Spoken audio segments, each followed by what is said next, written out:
Assalamualaikum warahmatullahi wabarakatuh. Baiklah, perkenalkan nama saya Intan Aprina Putri, BP 19110032, Prodi S1 Akuntansi, akan menjelaskan mengenai materi statistik ekonomi.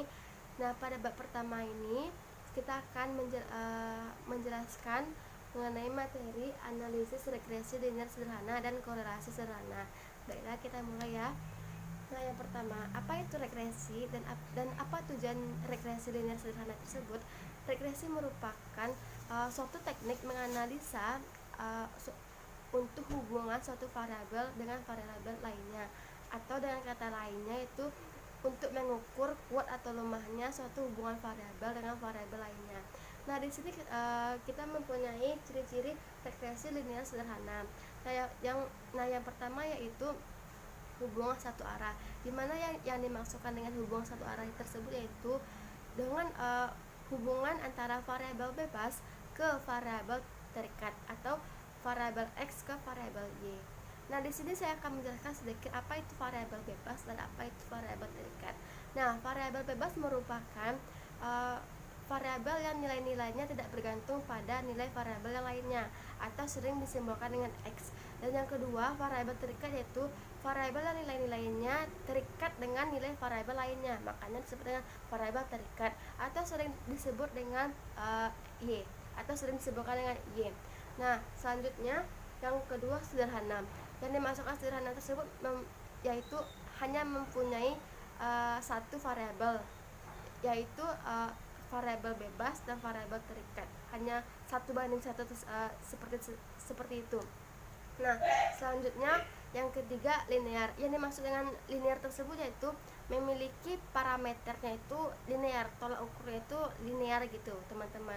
Nah, lanjut kita akan menentukan bagaimana sih rumus regresi linear sederhana.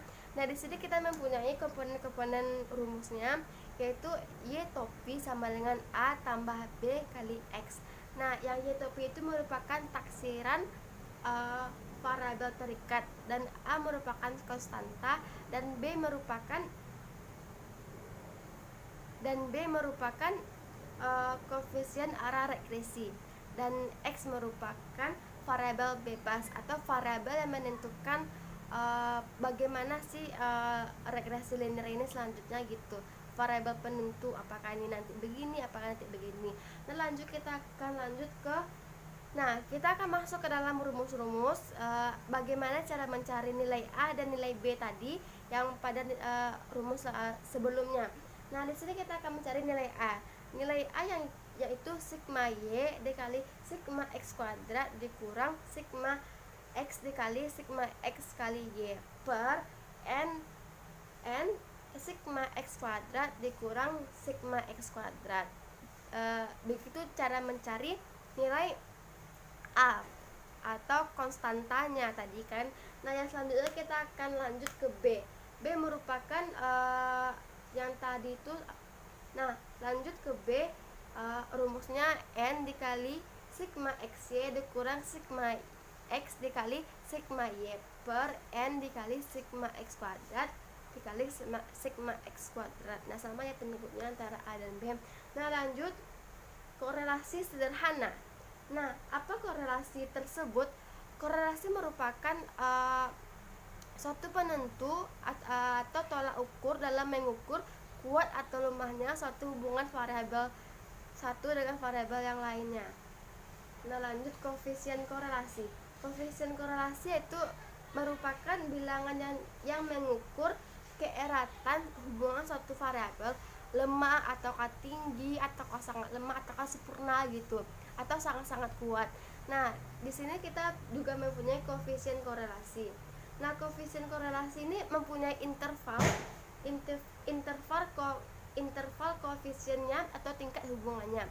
Nah, di mana interval koefisien yang 0,00 sampai dengan 0,199 itu tuh tingkat hubungannya itu sangat lemah. Dan apabila yang interval koefisiennya 0,80 sampai 1 itu tuh merupakan tingkat hubungan korelasi tersebut sangat kuat atau sempurna gitu. Nah, lanjut kita akan ke jenis-jenis hubungan korelasi. Nah, di sini saya mempunyai 4 jenis hubungan korelasi. Nah, yang pertama hubungan positif atau korelasi positif, di mana terdapat hubungan antara dua variabel. Apabila variabel bebas naik, maka variabel terikat atau y-nya juga naik. Itu disebut dengan jenis hubungan korelasi positif. Nah, yang kedua korelasi negatif, sering atau tepatnya jika variabel bebas naik, maka variabel terikat turun. Nah, kayak kebalikannya gitu. Nah, lanjut yang ketiga, tidak ada hubungan. Nah, di sini yang dikatakan tidak ada hubungan, yang variabel bebas dan variabel x ini tidak menunjukkan adanya suatu hubungan. Tidak bisa kayak ya begitu, tidak ada hubungan antara variabel x dan variabel y. Nah, lanjut yang terakhir yaitu variabel sempurna. Nah, di mana hubungan sempurna ini apabila kenaikan dan penurunan variabel bebas sama dengan halnya kenaikan dan penurunan dengan variabel terikat atau variabel y. Nah, di sini biasanya kurva-kurvanya, kita lanjut ke kurva ya teman-teman. Nah, ini adalah bentuk kurva, yang ini pola positif, pola negatif, dan pola tidak ada hubungan. Kalau tidak ada hubungan tidak. Nah, kalau misalnya pola yang yang sempurna atau sangat-sangat sempurna itu, nah biasanya pola atau kurva itu berbentuk X seperti ini. Jadi dia sama-sama memenuhi gitu, seperti X kurvanya. Ini kan kayak naik, ini kan kayak datar gitu kalau tidak ada hubungan. Nah, jadi kalau yang sempurna itu yang X. Nah, lanjut kita ke koefisien korelasi. Nah, di sini kita akan menjelaskan apa itu koefisien korelasi. Nah, digunakan untuk menentukan besarnya koefisien korelasi. Koefisiennya tadi dengan rumusnya R sama dengan N sigma XY dikurang sigma X dikali sigma Y per pangkat N sigma X kuadrat dikurang sigma X kuadrat, dan dikalikan dengan N sigma Y kuadrat, ini dibalikkan ya teman-teman, dan sigma Y kuadrat. Lanjut, kita koefisien determinasi. Yang di sini koefisien determinasi ini merupakan suatu indeks yang yang sangat menjelaskan besar atau terikatnya hubungan antara variabel X dan variabel Y. Biasanya itu kayak kuat atau lemahnya gitu, yang indeks angka yang menjelaskan gitu. Nah, di sini rumusnya sangat mudah, R kuadrat dikali 100%. Nah, lanjut kita akan uji signifikan koefisien korelasi. Uji ini dimaksudkan untuk menguji apakah besarnya atau kuatnya suatu hubungan variabel bebas dengan variabel terikat. Biasanya kalau uji signifikan ini apabila suatu variabel besarnya sama dengan 0, maka hubungan antara variabel tersebut sangat lemah. Dan sebaliknya, apabila hubungan variabel tidak sama dengan 0 dan juga bisa disebut dengan hubungan variabel itu sangat kuat, teman-teman. Nah, lanjut ke selanjutnya. Nah, ini adalah 5 tahap uji signifikan koefisien korelasi.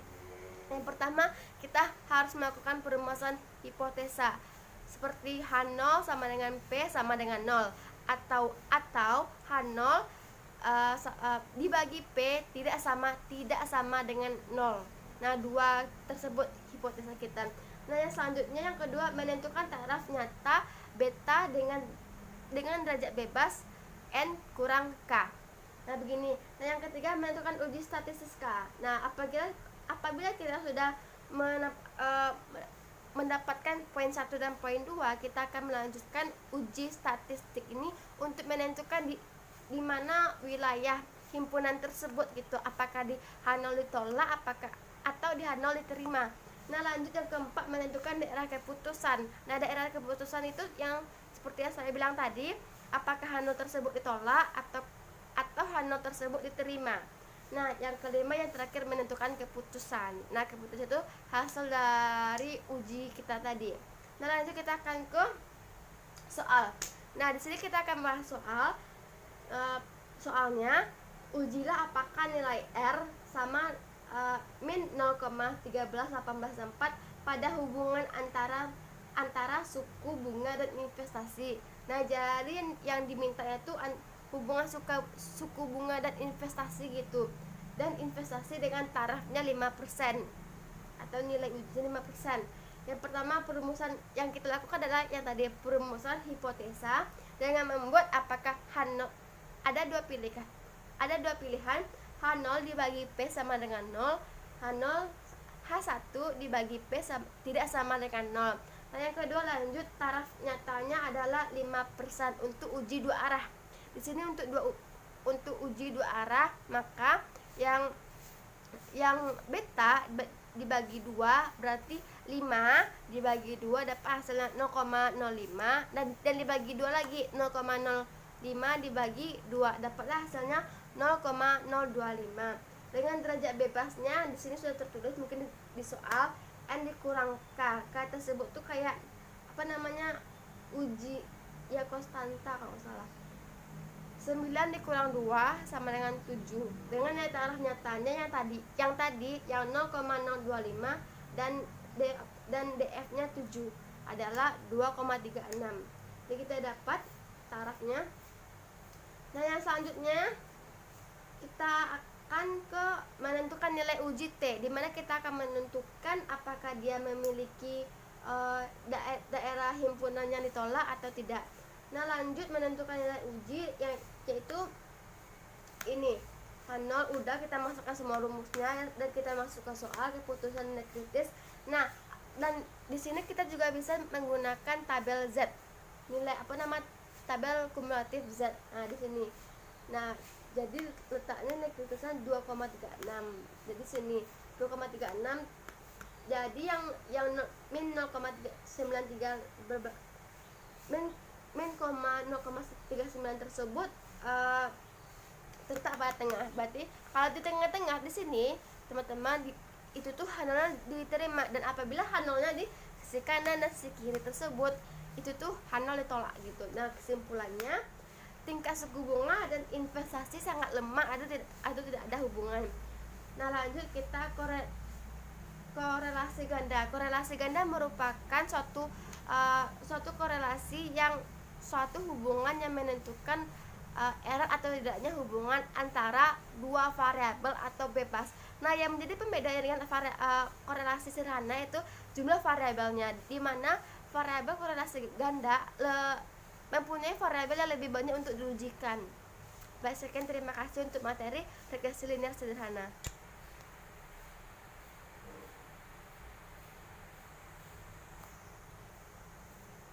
Baiklah, kita masuk ke dalam bab selanjutnya, yaitu analisis data berkala atau time series. Nah, di sini apa arti dan pentingnya analisis data berkala? Nah, di sini analisis data berkala itu adalah data yang dikumpulkan dari waktu ke waktu untuk menggambarkan suatu kegiatan atau untuk menggambarkan suatu perkembangan kegiatan. Nah, di sini kita dapat menggolongkan data berkala menjadi 4. Yang pertama itu tren jangka panjang, dan yang kedua musiman, dan yang ketiga gerakan siklis, dan yang keempat gerakan tak beraturan.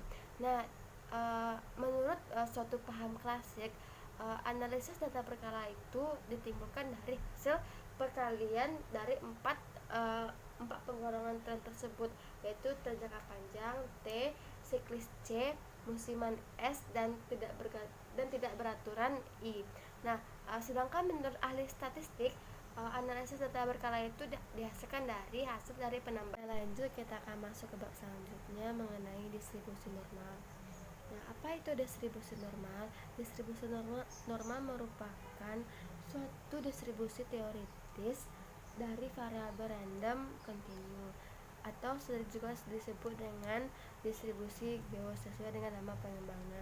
Nah, di sini terdapat rumus distribusi normal, di mana fx1 dibagi simpangan baku akar 2pi pangkat e min 1/2 x dikurang nu pangkat 2 per simpangan baku. Nah, Lanjut kita akan membahas tentang sifat-sifat distribusi normal. Ada 5. Yang pertama, grafik simetris terhadap sumbu X sama dengan mu. Nah, yang kedua, grafik selalu berada di atas sumbu X atau fx besar dari 0 atau x tersebut besar dari 0. Nah, yang ketiga, memiliki satu nilai modus. Nah, yang keempat, grafiknya selalu mendekati sumbu X akan tetapi tidak akan pernah memotong sumbu X dikarenakan sumbu X itu merupakan batasnya.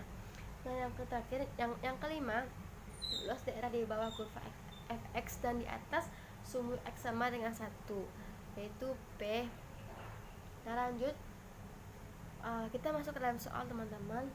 Nah, di sini soalnya saya bacakan. Untuk mencari nilai Z apabila luas kurva diketahui, maka dilakukan langkah sebaliknya untuk mencari Z. Nah, contoh soal 1. Hitunglah P 90 kecil dari X kecil dari 115 untuk new-nya 105 dan simpangan bakunya 10. Nah, di sini udah ada nih. Nah, selanjutnya penyelesaiannya. Yang pertama kita membagi yang mana yang X1 dan yang mana yang X2. Nah, lanjut kita masukkan ke dalam angka. Untuk X1 nya Z X kurang new dibagi simpangan baku untuk X1 nya 90 dan hasil dari rumus tersebut min 1,5. Dan lanjut untuk yang X2 nya hasil dari pembagian tersebut yang sudah kita masukkan ke dalam rumus itu 1. Dengan demikian P90 kecil dari Z kecil dari 15 kayak sama P min 1,5 kecil dari Z kecil dari 1. Nah, di sini kita akan melakukan perubahan ruas. Nah, di mana yang angka tersebut yang kita dapatkan, yang angka min 1,5 dan angka 1 tersebut kita masukkan ke dalam rumus yang mana yang menjadi pengganti X1 dan X2. Nah, kita masukkan seperti itu, teman-teman. Kita masukkan. Nah, dan lalu kita tambahkan, maka dapatlah hasilnya P 90 kecil dari X kecil dari 115 dapatlah 0,7745. Jadi begitu, teman-teman, untuk mencarinya. Ya, cukup lumayan. Nah, lanjut next. Nah, baik, kita lanjut ke materi selanjutnya. Ini materi terakhir yang mengenai pengujian hipotesis. Nah, apa itu pengujian hipotesis? Itu langkah atau prosedur yang dilakukan apakah kita menerima atau menolak hipotesis mengenai parameter populasi. Nah, kita langsung saja ke soalnya. Nah, di sini kita mempunyai langkah-langkah untuk melakukan hipotesis. Nah, yang pertama, rumuskan hipotesis dua pihak atau satu pihak atau sama dengan satu arah atau dua arah. Nah, yang kedua, tentukan statistik ujinya menggunakan tabel Z atau tabel T kumulatif itu. Nah, yang ketiga, hitung statistik uji. Dan yang keempat, tentukan daerah kritis dengan kita melihat ke tabel distribusi Z atau T. Nah, yang kelima, bandingkan statistik uji dengan daerah kritis. Dan yang keenam, membuat keputusan diterimanya atau ditolaknya Hanom. Nah, kita langsung ya ke contoh soalnya. Nah, di sini saya bacakan soalnya. Seorang peneliti ingin mengetahui apakah catchability gillnet rata-rata memiliki tetap 30 ekor ikan atau lebih kecil dari itu. Data-data sebelumnya diketahui bahwa simpangan catchability 25 ekor. Sampel yang diambil 100 strip untuk diteliti dan diperoleh rata-rata tangkap 27 ekor. Nah, yang pertanyaannya, apakah nilai tersebut masih dapat diterima sehingga catchability gillnet 30 ekor? Ujilah dengan tarafnya 5%. Oke, taraf ujinya di sini 5%. Apakah nilai tersebut masih dapat diterima sehingga catchability gillnetnya 30 ekor? Nah, kita lanjut ke pembahasan. Nah, kita bikin diketahui N-nya itu adalah 100. Betanya alfanya 5%, new 0-nya 30, simpangan bakunya 25 dan X-nya 27 atau koefisien variabelnya. Nah, yang pertama, formula hipotesis satu arah. Kita harus menentukan apakah itu hipotesis satu arah atau dua arah. Nah, seperti yang kita lihat, kalau hipotesis satu arah, dia itu H0 dibagi new sama dengan 30 atau HA dibagi Mu kecil dari 30. Nah, lanjut kita ke yang kedua, taraf nyata dan nilai Z tabel 5%. Jadi Z 0,05 sama dengan min 1,65 uji sisi kiri. Nah, sebelum teman-teman gimana cara menentukan apakah min 1,65 itu uji sisi kiri? Cara itu kan teman-teman harus ngelihat di mana posisi 0,05 itu pada tabel Z kumulatif atau tabel T. Nah, lanjut yang ketiga, kita mempunyai kriteria pengujian. Bagaimana kalau H0 itu ditolak dan bagaimana kalau H0 itu diterima. Nah, di sini H0 diterima jika ZO-nya itu melebihi dari statistik uji gitu. Nih, min 1,65 atau H0-nya ditolak, ZO-nya kecil dari min 1,65. Nah, lanjut ke sini, keempat, uji statistik dengan memasukkan rumus Z0 27 kurang 30 dibagi 25 per 1001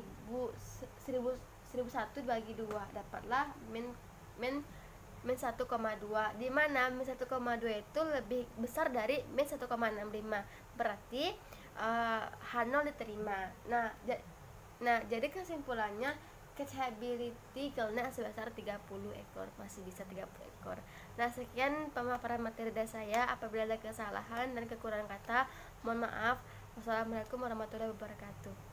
Nah, hubungan antara regresi atau korelasi dengan pengujian hipotesis itu dimana dari pengertian regresi atau korelasi tersebut tujuannya itu untuk menggambarkan atau membuktikan apakah kuat atau tidaknya hubungan satu variabel dengan variabel lainnya. Nah, di mana di pengujian hipotesis selanjutnya itu tuh dapat apakah melakukan pembuktian mengenai diterimanya atau tidaknya variabel tersebut. Nah, atau kita dapat melakukan kemungkinan yang dapat merugikan atau menguntungkan. Nah, sekian dari saya. Assalamualaikum warahmatullahi wabarakatuh.